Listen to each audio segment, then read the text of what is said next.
ثلاثه كسبوا تاني، ثلاثه تاني، ما بيحرمش.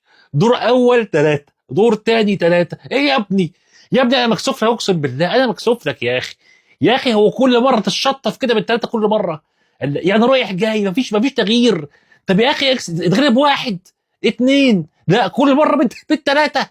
يا جدعان مش كده عيب؟ منظركم وحش يا جماعه. يا جماعه لو مش عارفين تكسبوا يا جماعه تعالوا مننا ازاي بنكسب بيراميدز يا جماعه. يا جماعه ده احنا كسبانينهم 1-0 مع الرافع الماتش اللي فات.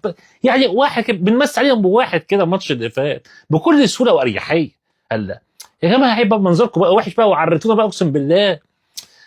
بس سيبكم من ده كله والتحفيل من ده كله بقى، وسيبكم من العك ده كله. انا ماليش دعوه النهارده لو كان الاهلي كسب بيراميدز كسب. انا عندي الماتش الجاي الاهلي هيحاول الماتش الجاي يكسبك باي طريقه، لانه عايز يوقعك عشان ما تاخدش الدوري. ما هو بيراميدز لو كسب الماتش الجاي هيبقى عنده كام؟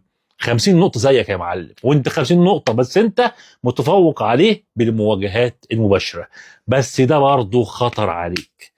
فانت ما تديش لهم الفرصه انهم يكسبوك الماتش الجاي او حتى يتعادلوا معاك.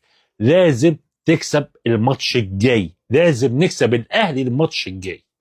ده لو عايز برضو تاخد الدوري، ده اكتر ولا اقل.